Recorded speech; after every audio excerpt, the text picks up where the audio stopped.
Welcome to another edition of In the House. My name is Mark Shiver. So excited today because joining me on In the House is Representative Alan Chesser from Nash County District 25, doing a great job in his first term. And Representative Chesser, welcome to In the House. Thank you, sir. I appreciate you having me here.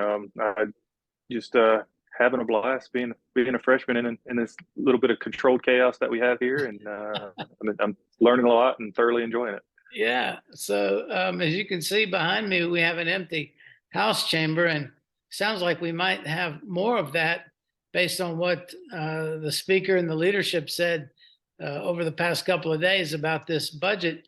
And suddenly people's vacations and other commitments have started to pop up on the calendar.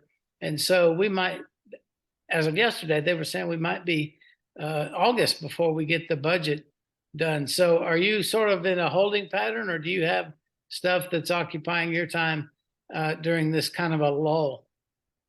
Yeah. So it's a legislative lull here, but I'm still working on other pieces of legislation, constituent concerns. I don't think it ever really slows down. Just trying to be proactive in the district and in the community, making sure that we're hearing everybody's voice. Wanted to ask you, because we haven't really talked a whole lot this session, what prompted you to want to dive into the controlled chaos, as you call it? So mine initiated the nexus of this campaign and this particular run started in COVID. You see behind me, we have the Loving Homes Act, which is a marquee piece of legislation for me. And it all kind of blends together. So my wife and I were in the midst of COVID 2020. We found out we were pregnant with our sixth child, and she ended up being stillborn. We didn't get to bring her home. But in the midst of that, when my wife went to the doctor to essentially, so she was feeling like something wasn't right. So she went to visit her OBGYN to confirm, and she had to go in by herself due to COVID restrictions. And so I wasn't allowed in the building. I was like, not only was I not allowed in the building, I wasn't allowed, or in the room, I wasn't allowed in the building. Wow. Because of COVID restrictions. And so she had to find that out by herself in a room alone. I had to find out through a text message that we weren't bringing our daughter home. And it was kind of in that moment that I realized, okay, somebody has to stand up against this growing tide. In that moment, we realized we'd lost sight of the humanity of one another, whether you're Republican, Democrat. Everyone just treats the other side as if they're not human anymore, that they're not deserving of rights and dignity. And I just disagree with that. And I don't think God points out vacancies in leadership so that we can sit by and do nothing about it. So it was in that moment I, decided the government can't tell me how to be a husband. Government can't tell me how to be a father. Even in a moment of crisis and emergency, it's just not government's role to tell us how to be citizens amongst each other. So that was kind of the nexus into this. I just couldn't sit on the couch and watch it happen anymore. So felt called, compelled to get up and do something about it. That is one of the most fantastic things I've ever heard since I've been doing these video podcasts in the house. That's awesome. What a motivation. I wish more people felt strongly like that to make a difference when and that it doesn't have to be, well, something bad's happening, so I need to do something about it. I tip my hat to you. That was a tremendous motivation, and I appreciate all that you're doing. You have a good reputation. I thought I'd tell you that. I've heard nothing but good things about you down at the legislature. And one of my interests over the past, almost 10 years now, it feels weird to say that, but in the past few years anyway, has been the issue of foster care. I used to be a writer, and I've written several articles about foster care that when former Senator Tamara Behringer was down there before she got into the position of being a North Carolina Supreme Court justice. And I remember Representative Chesser, some silly things that had to be corrected. For example, and don't hold me to these dates, but I think it was 2016, they had to pass a law to allow foster kids to be normal and play sports. They had to come back in next year and do something with mental health in foster kids.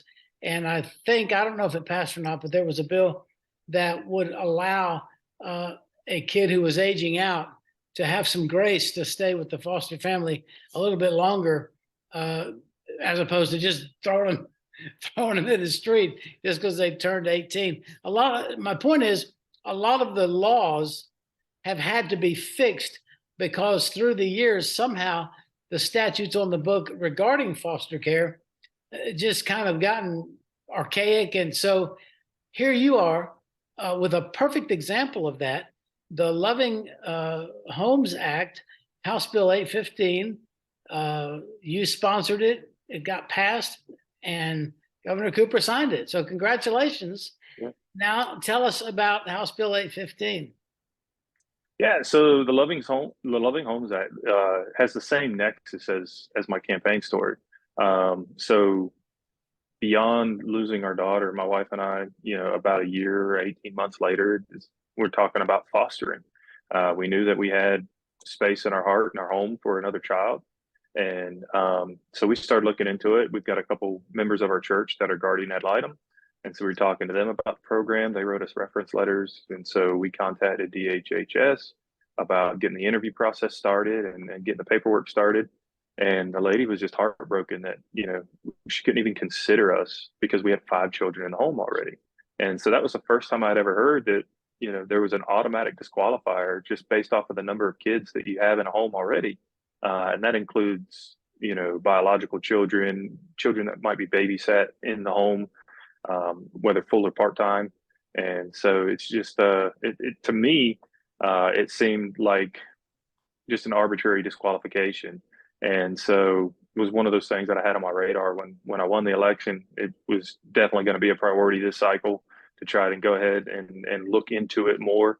And then, so we never really found out when we were looking into it where that number came from.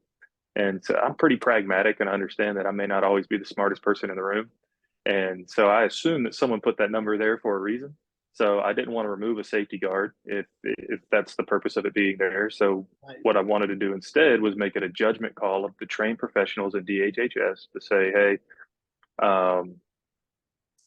you meet every other qualification. There's no safety concerns here. You have the stamina, you have the financial ability to provide for this foster child. You would be a good placement for this foster child.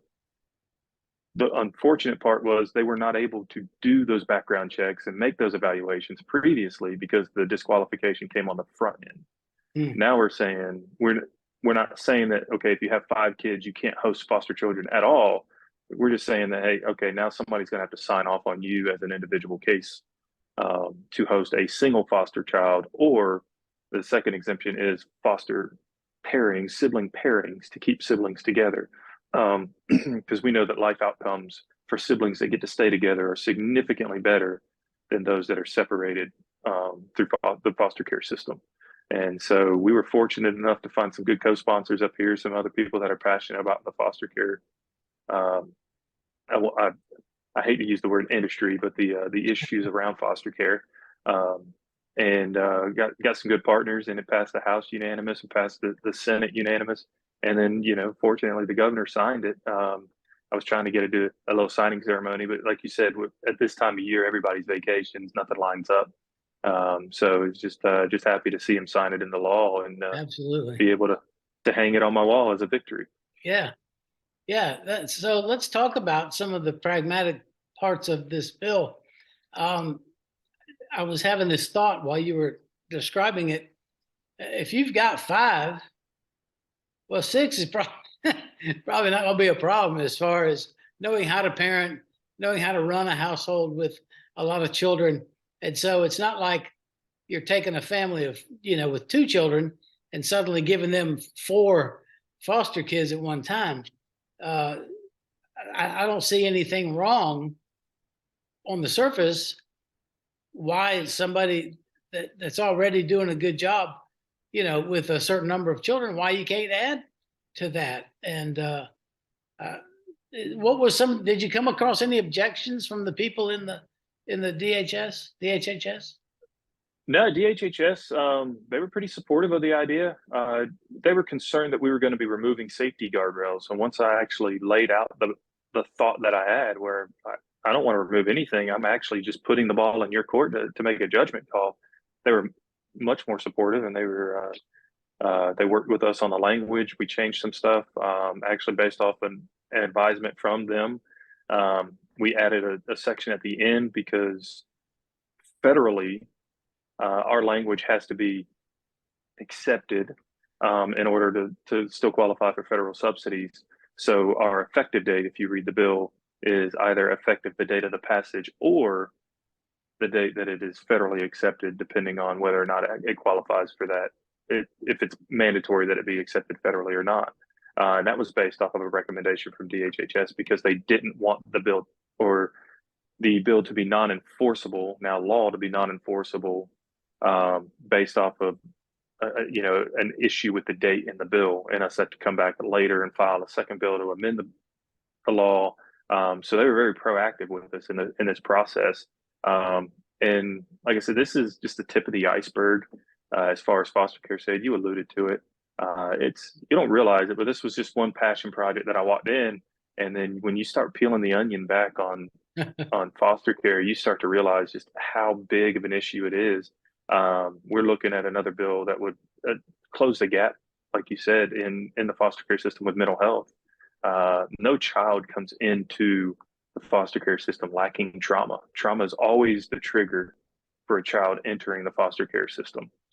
So mental health and the ability for the mental health coverage to follow the child across the state, outside of what they call LMEs, which are the mental health Right. districts, if you will, for Medicaid, Medicare, or Medicaid in this case, coverage.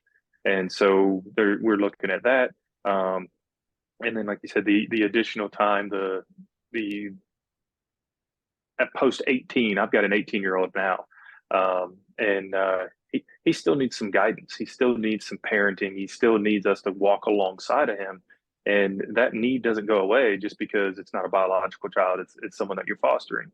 And Right. so finding these loops to really focus on making sure we're focused on the successful outcome for the child and not necessarily the state and the state. I mean, we'll just say it bluntly, the budget, right? Right. It might be worth the investment to have better life outcomes for individuals. And so this is a big onion with a lot of problems, and we're just trimming around the edges right now. And that's I think that's the best approach. You fix what you can, and then you look at the issues that are too big to fix right now, and you start looking for pieces that you can fix right now. And Yeah. eventually, we'll have a system that operates. Yeah. One thing, Carolina Journal, and I would encourage everyone to go to the Carolina Journal and read this article about your bill that they did. They did a good job. One of the things that was disconcerting in that article was something like, well, I don't remember the exact number of days or time, but the time to get a kid approved just seems to be very long. Can you Yeah. speak to that? So there's a couple hurdles that we're trying to overcome as a state. One, since COVID, we've lost roughly 2,000 qualified foster homes, and the number of children needing foster care has increased, while the number of homes has been cut nearly in half. Wow. So I just don't think it's appropriate for us to be disqualifying otherwise loving homes. That's the name of the bill, just because they have 5 kids in the household. Yeah. At this point, we're looking at letting DHHS evaluate, because within foster care, you are co-parenting with DHHS and a judge, and potentially the biological parent if they're still somewhat involved or desiring to be involved. So Right. it is something that requires additional stamina and additional time, because you have, like I said, you have the trauma that's going to require therapy visits. You have the follow-ups with DHHS. You have doctor visits. So there is additional time, financial implications there, and just in all physical stamina. Raising a child is not something that you can do in a lazy fashion. Right. And so that's what we want them focusing on, is making sure that those safety protocols, those checks are still in place, but we're not automatically disqualifying otherwise loving and qualified homes. The other issue that we have is adoption in this state. On average, right now, to adopt an infant, which is the most popular, I hate to use that term as well, but the most highly requested Right. adoption range, right, is an infant. It takes about 5 years and $50,000 No way. to adopt an infant right now. Five And so, years? yeah, that's about average. What in the world? Because there's so many legal hurdles, especially with infants. Is you have parental rights that come up. You have to get the parent to waive parental rights. Then you have to wait to make sure that they do want to waive parental rights and they don't want to rescind that waiver. So there's a lot of hurdles put in place, because ultimately the goal is to keep children with biological parents Sure. if the biological parent wants to keep the child or is able to keep the child. And so, specifically in the case of drug abuse or substance abuse, something Yeah. like that, it can get drug out significantly longer while the parent is seeking treatment, and then they try to reestablish a relationship. And then if they fail to maintain sobriety, we start the process all over again. And so it can Oh boy. really get drawn out there. And the goal is not to rip children away from biological parents, Sure. but the Absolutely. goal is to try to find something that is mutually beneficial, that removes the child from trauma and a detrimental situation, to improve life outcomes for the child. Wow. I certainly didn't know that. And Yeah. your explanation makes sense, but it still doesn't seem like it's right to take so long. But I'll tell Yeah. you, we're running out of time, and I hate that. I'm going to have to ask you to please consider coming back, because these are issues that I don't think a lot of people are aware of, and we need to hit some more of this. But uh, wanted to kind of pivot a little bit. Uh, are you happy with the? It's your first term. You probably heard some things about how things go. Did you enjoy the pace? It was kind of a fast pace uh, session this time around compared to others. Did that kind of knock you off your game a little bit, or did you just dive right in and roll with it? So I think it just put a sense of urgency under me to try to figure out how things work and how to get my stuff across the finish line. Yeah. Because you come in, yeah, I don't know how other freshmen did. I had no expectations at all as to what the process was going to be like. I thought I had an idea. I watched Schoolhouse Rock. I thought I knew how a bill becomes law.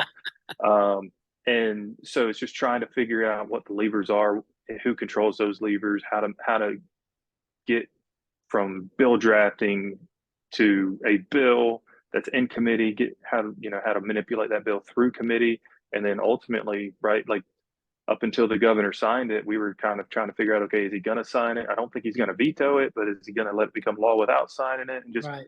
what all the possibilities are. And then, so I think the pace just increased the urgency with which you kind of have to adjust your learning curve. Yeah. And so, lucky for me, I'm kind of a 100-mile-an-hour guy all the time anyway. So it's just dive right in and just try not to drown, tread water here. Well, a lot of freshmen don't get any bills passed during their first session, so that's quite an accomplishment, particularly since the bill that you got passed is pretty serious, and I think you've done a good job with that. So, like I said before, I tip my hat to you. As we kind of wind down here, uh, I'm sure that you didn't know coming in, or maybe you did, that so many people would have issues with state government, your constituents. I used to work as for one of the senators down there years ago, and I couldn't believe the phone calls I would get, the various issues that people would have trying to navigate state government. Talk about serving your constituents and some of the challenges there. I think people just want somebody to listen, was what I came away from all of that. But that's really important, isn't it? Yeah, absolutely. That is probably the paramount priority for our office. It was a big focal point of when I was interviewing for legislative assistants. I wanted to make sure I got someone that was going to be focused on constituents because that is where my heart is. That's why I do this. I think something I learned when I was a police officer was that nobody calls you when they're having a good day, right? Very rarely does our phone ring with the constituent issue and they just want to invite us to the parade or to the cookout, right? It's always that they're at the end of their rope. They've exhausted all the options that they can possibly think of. And so they just, whether it's a name on a magnet on the refrigerator or they remember seeing your name in the news or on a postcard somewhere, they saw your name and they're like, well, if anybody can help me, he can. That's right. And just to do them the disservice of not answering the phone or not returning an email or something like that, that's just unconscionable. And so we really focus on serving the people that put us here and making sure that you treat people with dignity and respect simply because they're deserving of it. And it's not partisan, it's not political, it's just what we were put here to do. These are by design and really by rule.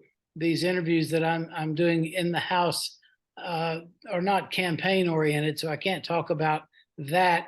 But somewhere I saw a slogan, or not a slogan, but a statement that said that good policy doesn't hurt people.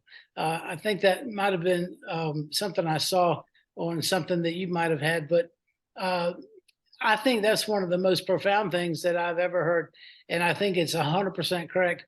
And let me just, I know I shouldn't talk so much, but the things that you guys are doing, I think really help people. For example, the bill that you got passed, House Bill 815, that is designed to help kids that need to be in a loving home. One thing that just blows my mind is how the other side is so opposed to oh, now I can't even think about it. The scholarships, opportunity scholarships. Here we are trying to help children. Oh my gosh, it's the worst policy ever, But I really agree with that statement that good policy doesn't hurt people. And I know that's something that you try to abide by as you approach your work there in the House. Yeah, it's a motto here in the office. It's good policy never punishes innocent people, and that's how we try to operate from day to day. We try to find common sense solutions that really, a rising tide raises all ships.